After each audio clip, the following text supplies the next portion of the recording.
Hi, everyone. Welcome back to the Change Your Mind podcast, where we explore personal development, spirituality, and science. I'm your host, Kris Ashley. I'm really excited for today's episode because I'm talking with someone who specializes in burnout with new moms. And as you all know, my baby is 20 weeks old right now. We're just talking backstage about how I've been up since 3:30 this morning. And it's 12:30 now. Okay, but before I get into that, couple quick announcements. If you head to the links in the show notes, you will find a link to sponsor the podcast. You'll find free downloads, a free live masterclass that I do. You'll also find my courses, my book, Change Your Mind to Change Your Reality. And you will find the links for my lovely guest as well. And as always, this podcast is a part of the Los Angeles Tribune Podcast Network. We are doing a lot in personal development. We have some amazing events with some incredible headliners coming up. So please check us out and stay tuned. Hi, I'm Kris. When I was younger, I went through trauma that caused me to feel broken and lost. But my life changed after I had a spiritual awakening. Since then, I've dedicated my life to studying and learning from masters all around the world that have helped me to create a life of fulfillment and abundance beyond my wildest dreams. Now I'm dedicated to sharing everything I've learned so that you don't have to suffer for decades like I did. I've seen people's lives completely transform, and I share it all right here. All right, so with me today, I have Abbey Sangmeister. So drawing on over 13 years of experience being a coach and therapist, and fueled by her own remarkable journey of turning the impossible into reality, Abbey founded Evolving Whole. She works with ambitious parents and professionals to conquer burnout, to achieve the life of their dreams, and have fulfillment in all areas of life. Abbey is also a guiding light for women on unique journeys, whether it's IVF, the path to becoming a single mom by choice, or navigating the whirlwind of postpartum life. So, Abbey, welcome. I'm so excited that you're here today. Oh, thank you so much for having me today. I'm excited to dive in and see where the conversation goes. Yeah, me too. And for totally selfish reasons as well, even though I know this is going to help so many listeners. So, I always start my show off the exact same way. And that is by asking my guests to tell me what their origin story is. So how is it that you started working with single moms and women going through IVF and helping them with burnout? So I think the original piece I started as being a therapist for 13 years and getting lots of calls for people looking for therapy. And sometimes people were out of state for me, but I would still take the call because if that was their first point of reaching out, I didn't want them to get discouraged. Maybe I knew someone I could refer them to. And I was finding a lot of people, what they were describing was burnout and stress from just trying to do it all, and not taking time, not taking time for themselves, not giving them permission to have that downtime. And then when I turned 40, I decided I always wanted to be a mom. And I had had many patients that had gone through IVF, and I myself then found myself going through IVF. And so it just felt like this natural transition of, providing coaching and therapy to women who were, trying to explore and figure out their journey to motherhood. Amazing. And so, but by the way, I totally relate to your story. I also went through IVF. I tried for 7 years, almost 8 by the time I had my son at age 38. And I have another embryo on ice that I'll Mhm. probably be 40 when I have her, if it all works out, right? So just to give everyone a baseline explanation, can you explain what burnout is and what causes burnout? There's so many different components that can create burnout, and burnout can look like depression. It can look like, it's often fueled by a lot of stress, whether in your home life, in your relationships and friendships. Most of the time, I see it from people from work situations. Um, and then when they're not working, they're just on the go, filling up their schedule, sometimes with stuff that's fun. That was my own story. I thought like I was working and I created a schedule that allowed me to go to the gym, which is great, right? We hear so go to the gym. It's great for your mental health and your physical health. And I was doing things I love, which was paddle boarding. So I thought I was doing everything, but I never had like a moment to sit and breathe. Mm. And I wasn't giving myself permission to like take a day off from work, you know. And so I think so many people are just like on this roller coaster and this like hamster wheel of like I have to do it all and I have to be everything to everyone. And then they start to feel tired all the time, or brain fog's the big one. They're feeling anxious. They're not connecting with their partners. They're getting angry and frustrated and overwhelmed. Yeah, totally. I mean, again, I relate to that so much. I'm a new mom. My baby is 20 weeks. I have childcare 2 days a week, and it's like I just want to take advantage of those days and work and Mhm. grind. And it was like today, my husband was like, "You have to take a nap." And I'm like, I Mhm. don't want to take a nap. I only have childcare 2 days a week. Like, I want to take advantage of that, right? But it's like it's hard to take care of your physical health that way. And when you were talking about burnout, it kind of reminded me of adrenal fatigue too.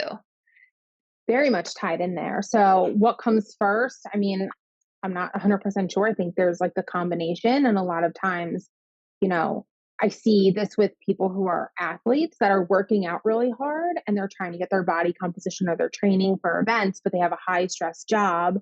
And you start to see they're putting on weight or their performance isn't, as it used to. So they start pushing harder and harder.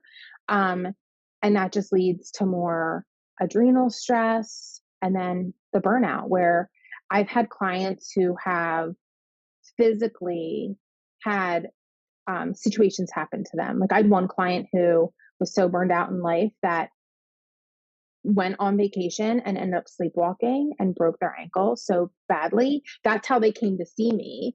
And I was like, we finally unpacked like all that was going on and why did they sleepwalk? And why were they so anxious to return back to work after bed rest? And what was really going on in their life? And they were doing so much. And I hear you, like when I have childcare, few hours a week, like, oh, I feel like I need to do work during that time. And sometimes my self care feels like going to a coffee shop and not working in my house and doing work at a coffee shop right now. Um, but I try and include like self care time with my daughter. Hmm. Yeah, I like that. So how do you balance it all? Because Mhm. I just thinking about myself, like I want to exercise every day. I'm one of those people who like if I don't move my body, like I just go crazy, right? I have to move Mhm. every day, even if it's just like a 20-minute walk around the block. So how do you balance it all? Like getting the work done, taking care of yourself physically like that, and taking care of a baby. So balance is a tough word because it's not going to be completely balanced each day. But when you look at the bigger picture, are you finding balance?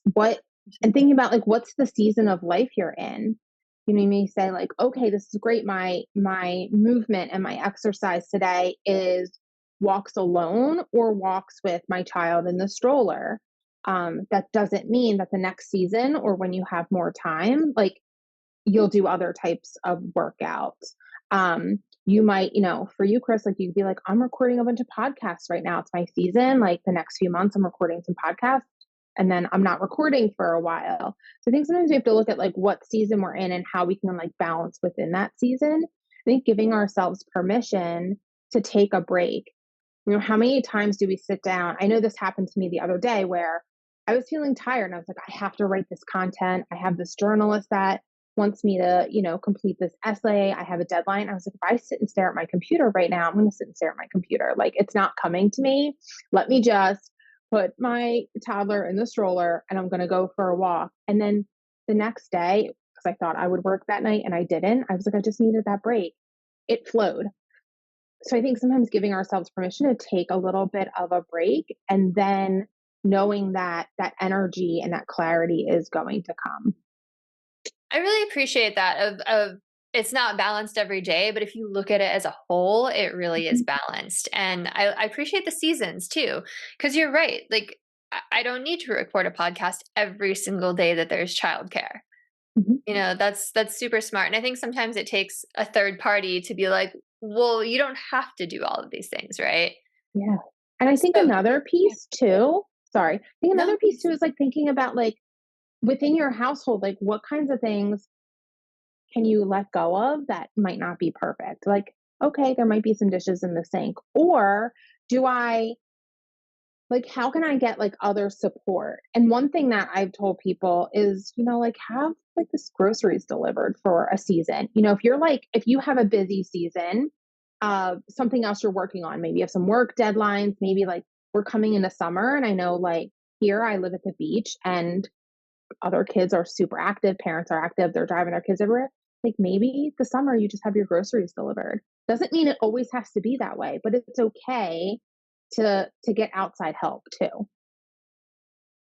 I really appreciate that because yeah, there's that part of me that's like, "Oh, I don't wanna spend the money to get the groceries delivered," but knowing that it's just temporary feels a Mhm, lot better, right? mhm, Um, and yeah, there's that inner perfection too, where my husband was just saying this. He's like, "Why don't you nap when the baby naps?" I'm like, "If I napped when the baby napped, the bottles would never get cleaned. Like I wouldn't eat, right? Like mhm. things have to happen. The laundry has to get done." So most of these women that you work with, is it burnout that they're experiencing because they're going back to work, or is it that like feeling of needing like perfection, or what is it that you're seeing the most? I think the biggest piece is your identity is shifting. And like we know it, like it's going to. Like part of your brain, if you're not conscious about it, knows like I'm becoming a mom, but I'm still me. And I still maybe want my career, or maybe I'm not sure if I want my career. Maybe I thought I wanted to be a stay at home mom and I want to go back to work. Maybe I'm going back to work and I really want to be a stay at home mom. So I think that conversation can create some burnout too, if you're having that conversation in your head and not talking through it with people. Um, I think another piece, and something else I was thinking about today was we don't talk about how much support some of us have. And you see women on social media who are doing it all, right? They're posting pictures, they're doing the laundry, they're playing with their kids, they're working out, they're back to their pre-baby body, their careers booming. And you're like, wait, but they mentioned once that they had some childcare, but you don't really know what that looks like or how many hours. And now you might have less childcare or you might have less support or whatever it might be. And you're trying to keep up with what we see or what we hear other women doing. And we don't have to do it all. And that's the other piece. I think we think we have to or we should, like the should is there. Like we should do it all. And for me, like in my, pre-mom stage, like I used to do everything, right? Why can't I still do all of that and take care of a kid? How hard could it be, right? Like I've done hard things before and balanced it all, you know? Yeah, I like that. Like I always say, don't compare your behind the scenes to someone else's highlight reel, right? Like social Mhm. media, absolutely. A and there is that pressure to kind of drop all the baby weight, and I mean, for me, I wanna drop the baby weight because I'm like, I miss my clothes. There's, like, 4 Mhm. things in my closet that I can wear right now, and I don't wanna go spend money on new clothes, right? Mhm. It's not even like a body image thing. I'm like, "I look Yeah. great, I just can't wear everything," right? Right, right. Um, so, yeah, you were talking about, like, feeling this pressure to have it all, but like, what about the person that wants it all? Right? Like, again, I'm like thinking about myself, like, I'm a high achiever. I am so passionate about the work I do. I just got offered this great opportunity that I'm taking. I'm like, yes, I'm going to go do this. I want to change the world. I want to go do my career and grow it. And like, also work out and take care of my body because that's important to me, and also make sure that I'm like really there for my baby. So like, what about the people who aren't feeling pressure? They just want that. Yeah, I mean, that's a great question, and I'm with you. I'm like, I wanna do all of it, but how do I do all of that, and can I bring my child with me everywhere that I go? And some opportunities you can. So I think, like, I come back to seasons.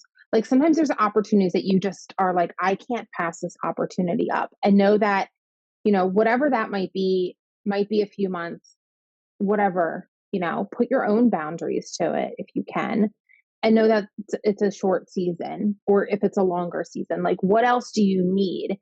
I think a lot of times we don't think about like what else do we need to support those dreams and how can we get those things. And there's lots of options out there. Think outside of the box. Like, how else? Like, I was at a networking event. I said, I want to go. Can I bring my daughter? And people were like, yeah, sure. I think there's times where things are appropriate for that. Um, and again, coming back to really thinking of like, if I had a magic wand, right? And I could say, I need this to be able to have my high achieving dreams and nurture my child and nurture myself. What are some things that I need for support? And just put it out there to your partner or whoever your support system is, and other people too, and say like, how can I get this? Because sometimes like there is that ability, or someone else might say, well, here's another idea for you of how to do all of that. I like that. It's like you can apply that to so many things in life, right? Like we get so tunnel vision, like it has to work this way, when really there's millions of ways it could work, right? We're just not seeing them or we're not exploring them. And I appreciate like talking to the people around you. So, what kind of things do you recommend for women to like help them to de-stress to help fight burnout? Is it meditation? Is it like what kind of things? So, my biggest thing is talking about like creating your ideal schedule. And there are going to be, I've worked with teachers, I've worked with nurses, I've worked with surgeons, people that create their own schedule, people in retail who they get their schedule like for the next week on Sunday. Still, like, take a look at your schedule and create that time and put an appointment in there for yourself, whatever that might mean. It might be a walk, it might be meditation, it might be reading a book, it might be going to the gym, it might be baking cookies, you know, and that appointment you can't touch, unless like another friend wants to meet up for coffee and you're like, yes, that's going to like energize me, that's going to make me whole. No, but you're not going to fill that time with work. um it's important to have that time. And what works the best? Whatever works self-care for you. Like it might be meditation, it might be journaling. For me, I do a lot. Another thing is I think of a lot of things that I can do with my daughter that feels like self-care. So I love hiking and I love going to the beach. I've had to reframe what exactly that looks like with a toddler now. Um, and knowing like it might not go exactly how I want it to go.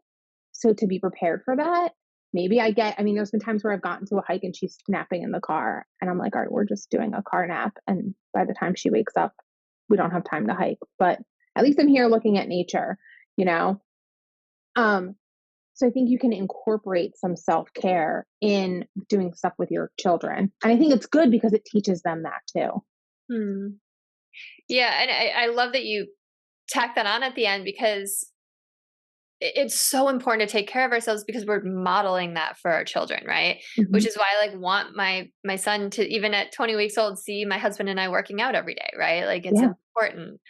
Um awesome. I just realized there was a part of your story I wanted to hear so bad. It was about the Bermuda Triangle. And I would Mhm. you mind just sharing that, like your own Yeah. burnout story? Because I think that might Yeah. help listeners just relate a little more.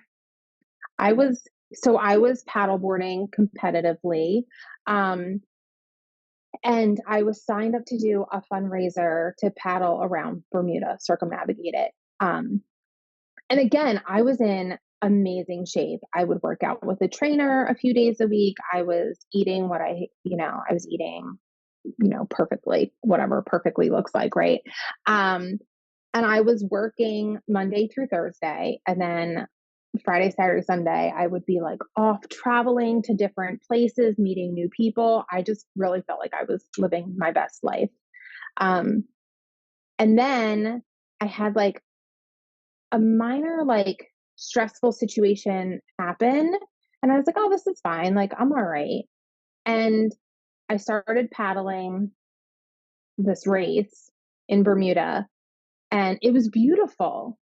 But it was also scary because I did not see anyone else for like most of the race. My phone died in the midst of the Bermuda Triangle. Uh, I didn't know my radio wasn't working until later in that race. And I sat down on my board because I was getting the chills. It was hot, and I was like, I have the chills. What is going on? And I was in the middle of a race and I sat down, and I am not, now that I'm a mom, I'm a crier, but I was not a crier. I sat down on my board and I started to cry. And I was like, I don't know what to do right now. I'm in the middle of the ocean here. Um, and all of these thoughts were running through my head of like situations and like what I was doing with my life. Like everything was just flooding in at one time. And my body had never felt so tired, but I was at like my best shape that I thought ever. Um, and so I finally took some, like a few moments, and I was able to like compose myself. And I actually was like, I'm just going to stop this race. And I like took my board to the beach. Um, and it's funny, this British family, I was like, I'll take your photo. Like I peered out. They're like, where did you come from? I'm like, the water over there. And then I realized they were like, this is so amazing. And I was like, I guess. And then something just was like, you have to finish this. But when you finish this, you need to really rethink what you're doing. And I did not push hard to finish the race. I did get some boat support for a little bit. And then I finished it. My body just did not want to recover from that race, like physically. And I was so drained. And I love the ocean and I love paddleboarding. It's like not for the competitive nature. The moment my brain was like, you don't want to paddleboard anymore. And I was like, that can't, no, I love this. And I didn't want to give up something that I love. So I knew I had to come home and like rethink what I was doing. Um, yeah. And so I really started reshaping every aspect of my life. I took time off from working out. Um, I was seeing a therapist. I was, diving into different areas in therapy then, um, and really, listened more to my body because I was ignoring all of the signs that I was burning out. Wow, thank you so much for sharing that story. I should have like started by asking you about that. And that's terrifying, by the way, being in the middle of the ocean, not seeing anyone and just being that exhausted that your Mhm. body's like physically starting to give out on you. Um, and and I like that you said that all of these other things were flooding in. It wasn't even like, how am I going to get out of this situation? It was like, what am I doing with my life? Right. Mhm. Because it sounds like those were things that maybe were coming up that you hadn't really paid attention to. And then when your body was physically exhausted, it was like, you can't keep this away anymore. So we're just going to like just flood in right now. Um, so is that kind of how it works with most people? They like reach that point where it's just like Yeah, something's got to give. we kind of ignore all those symptoms. It's, how many times do you hear people like never get sick and then they go on vacation and they like get a cold or they get the flu? It's Mm. because we can like ignore so much of what's going on in our body. Sometimes it's survival mode. Sometimes it's, that we're so determined to do things and to follow whatever path that we think we should be doing. Um, and sometimes we are doing, like, I thought I was doing all the right things. I was, seeing my therapist. I was working really hard. I was going to the gym. I was doing so much, but I was doing too much. I wasn't ever taking time to just stop and breathe. Um, and I think that happens so often for people is we don't feel like we can take a day here and there to just stop and breathe, take a moment to say, like, what am I really doing? And I say, like, it was like the best time of my life because I was having a lot of fun and meeting a lot of people, but I also wasn't where I knew I wanted to be at that point in my life. Like the path, like I was having fun, but that's not necessarily the path I wanted to be on for my career, um, and some other areas of my life. But I was having a lot of fun. Yeah, I like that it wasn't that you were doing a bunch of stressful things. Because a lot of times when I think about burnout, I think about like maybe listeners do too, about someone who's just like grinding at their 9 to 5 and they're not happy and it's like not the path they want to be on Mhm. and not the job they're happy in. But you were happy, and I as you were talking, I was like, oh, I have a similar story. Like right before COVID happened, I was working at this yoga company. I was director of West Coast operations. I was literally working from the moment I woke up until the moment I went to sleep 7 days a week. Mhm. But I Mhm. loved what I was doing. And then when COVID happened and all of a sudden everything shut down, it was like this sigh of relief that I didn't even know I needed. Mhm. Yeah. So I really relate to that. And I'm such a believer, like we talk about spirituality a lot in this podcast. I'm such a believer in like if you're not on the path you're meant to be on, doing what you're supposed to be doing, like the universe will give you signs and give you signs, and then it gets louder and louder, and then it just like takes you by the shoulders and shakes you, right? And it Mhm. sounds like that's kind of burnout, right? Like, Yeah. or it can show up like that, and it sounds like it happens that way for you. So I think it's really interesting that you went from being a therapist to a coach. Can you tell Mhm. me a little bit about why you did that and Mhm. like what what benefits are there for being a coach versus a therapist? Yeah.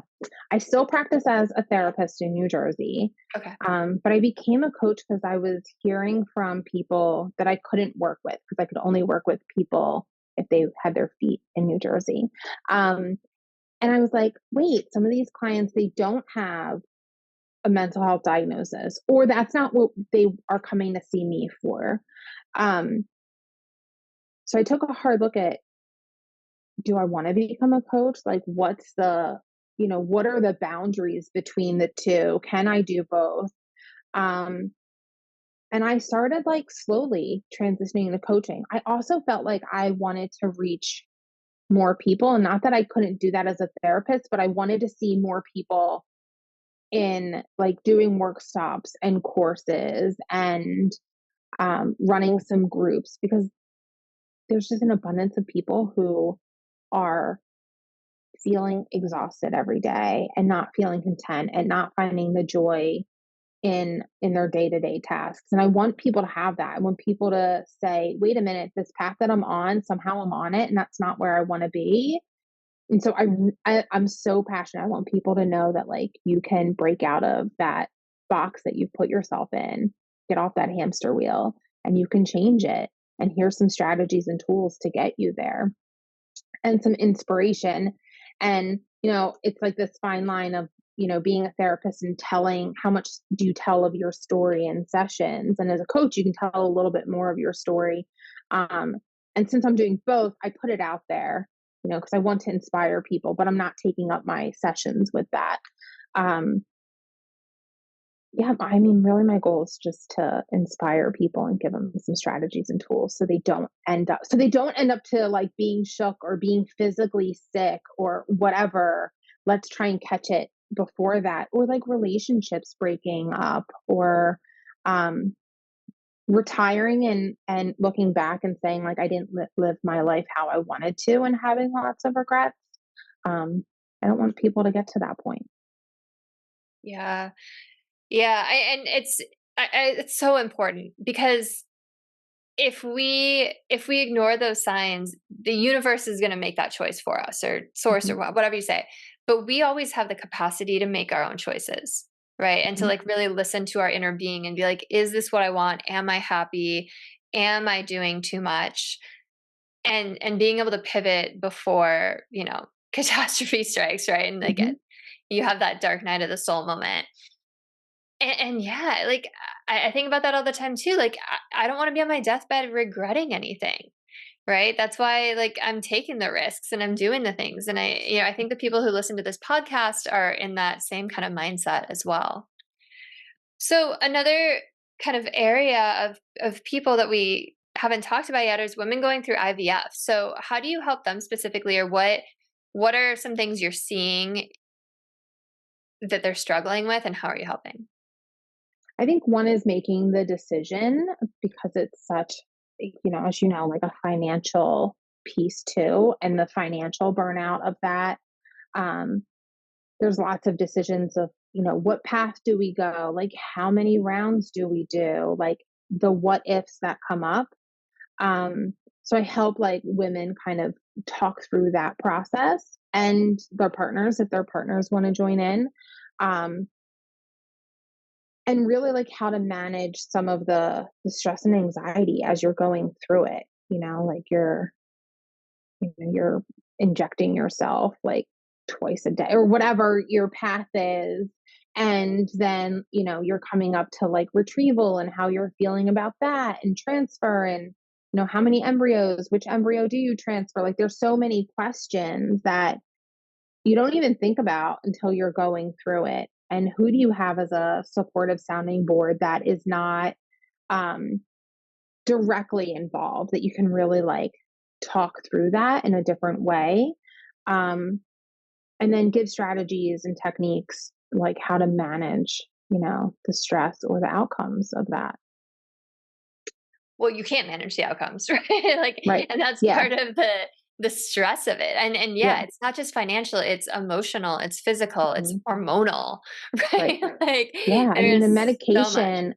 The medication alone, what it does to your hormones, and then you're like trying, there's like what coping strategies can you use when your hormones are just telling you to be a different person in that moment? You're so flooded with all of these hormones and then the emotions on top of it.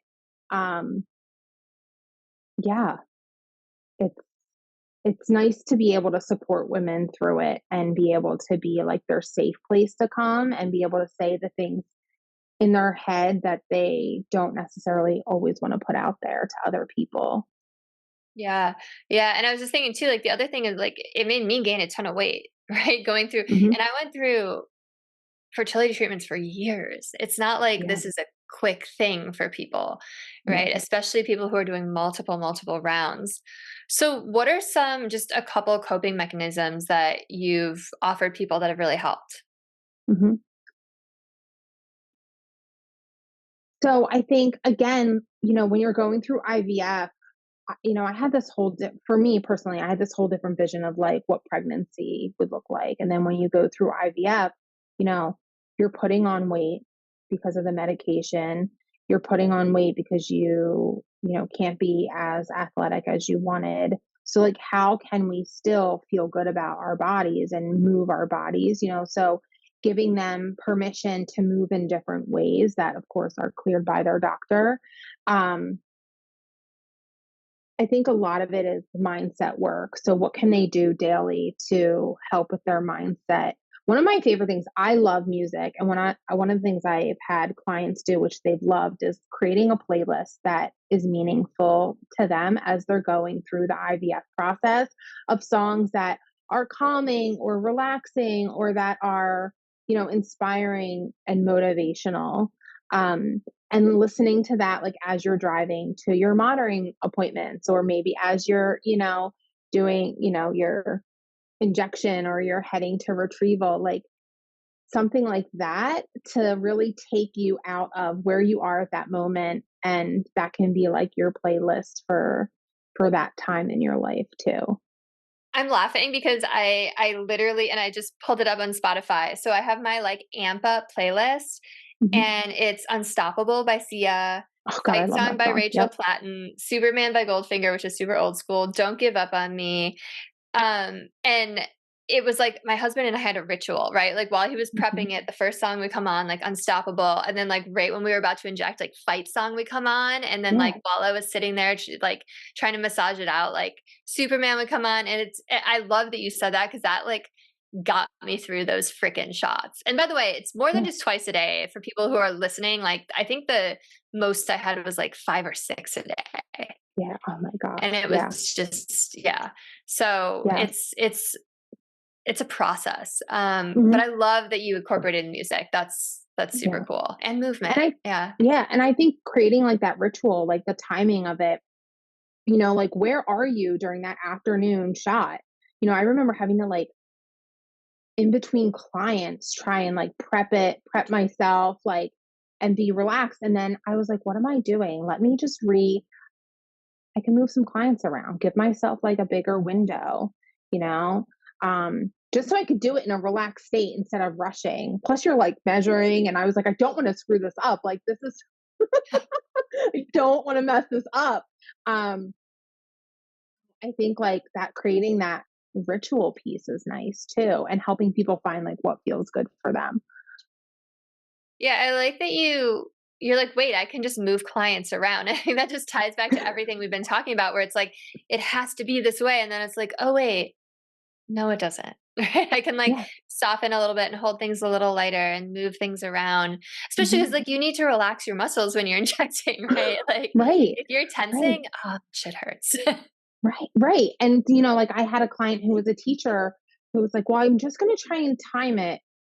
I'm like, well, it doesn't necessarily work that way depending on like your clinic. I'm like, you can't necessarily time everything based on your school year because it might not work with like your cycle, with what the clinic cycle is.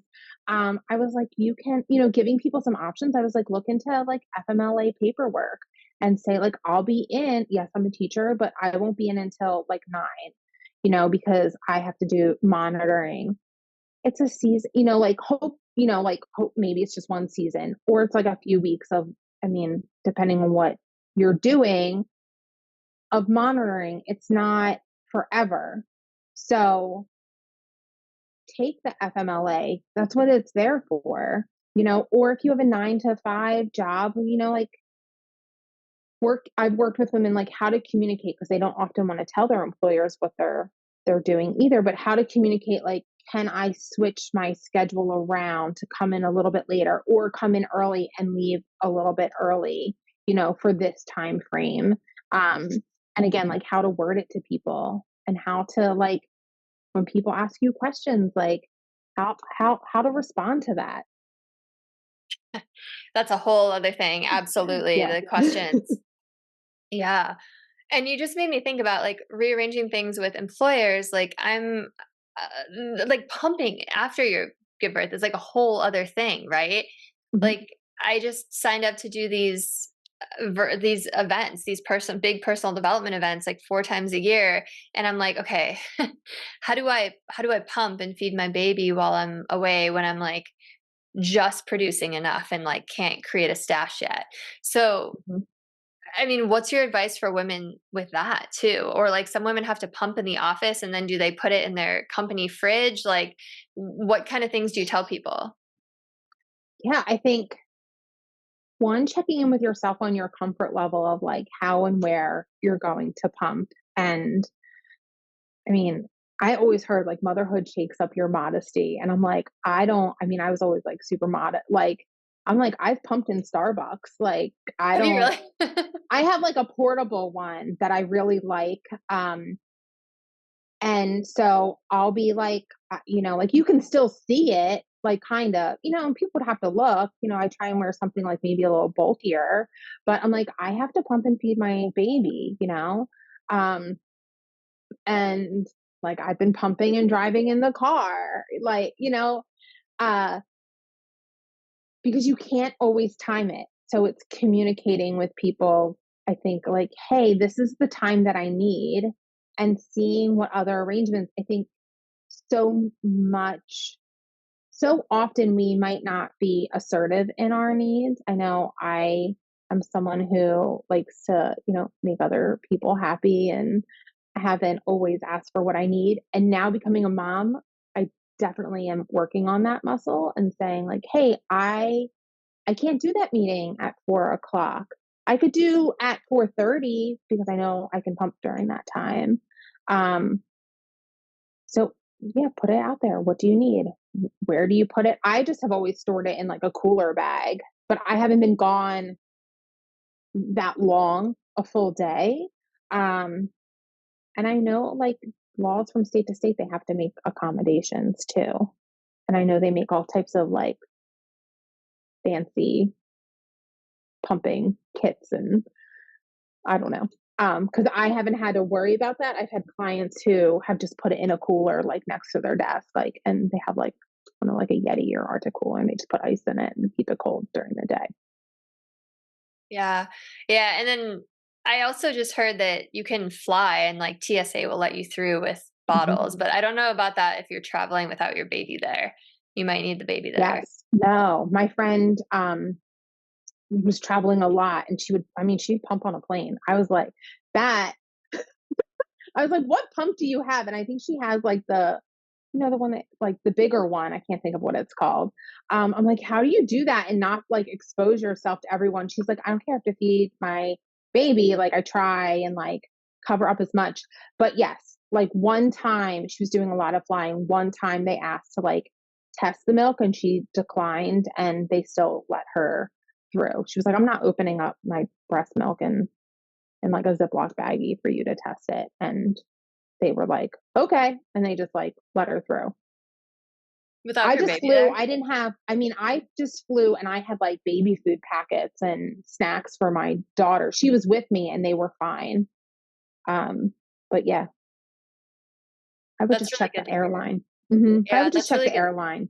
hmm Yeah, and then like as you were talking about, just speaking up for yourself and putting it out there, like we forget like so many other people are parents, right? Like they've probably been through something similar or they know what it's hmm like or they've seen their wife go through it, right? So, we forget everyone else is a human being too, right? We're not just like hmm in this alone. Yeah, yeah. And I would say like finding support. Finding new supports too that understand where you're coming from has been really helpful to me too. Of like, who are those moms that get it, and who are those moms? And I try and do this where I'm like, you're doing a great job, and it's so a stranger, like a mom, just like, you know, doing whatever. I saw this mom with a newborn and two younger kids walking to the beach and like carrying the big beach bag, and I was like, you got this. Like, do you need help? Like, she's like, no, I'm good. I'm like, all right, you got this. And like that was helpful to me when I was traveling. And a mom just came over and she's like, you're doing a great job. Like, I saw you, you're just doing a great job. And I was like, that means like so much to just hear those words. And I think like for listeners out there too, like don't forget to tell the moms in your lives that they're doing a good job, because I don't think we hear it enough. There really is kind of like this club that you join, right? Once you become a mom, like people reach out with like on social media, like people in my network that I am not close friends with advice or with ideas or Mhm. whatever, or even just that, like you're rocking it. And yeah, you kind of do feel like initiated into something, right? Mhm. Um, so is there anything that we haven't touched on today that you feel is really important to get out in this episode?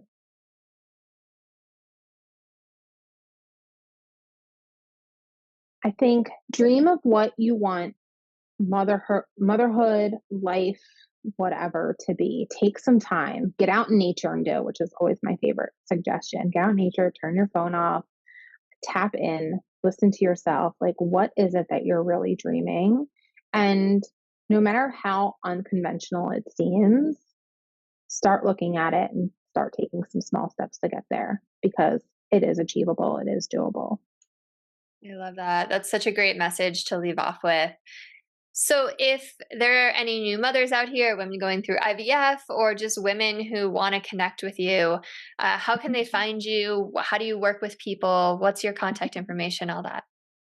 Yeah, so I run a couple courses and a couple group cohorts throughout the year. I also take one-on-one clients. So you could always reach me at evolvingwhole.com or on Instagram, evolvingwhole.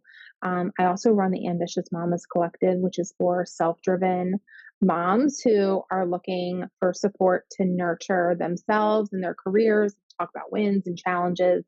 We kind of started off with a reflection or journal prompt, and then we go from there. We meet once a month on the third Thursday of the month. That's all on my website for details. Um, it's been a really nice group of women. Partial, like some women have gotten together and done some collaboration groups. Some women just figuring out different ways to support each other and talking through, strategies and wins. And again, that reflection period for someone who used to journal more often. I don't journal enough. So it's a great time for me to sit down and reflect on where I'm at. It sounds wonderful, and it's everything you were talking about, right? Find your support system. Mhm. So, thank you so much, Abby. I really appreciated talking to you. Hopefully, through my own questions, other people can have answers to theirs as well. And if you're listening and there is a mom in your life that you think could really use this, please send it to them. Like, comment, share, subscribe, all the things. And I will see you all next time. Have a beautiful rest of your day.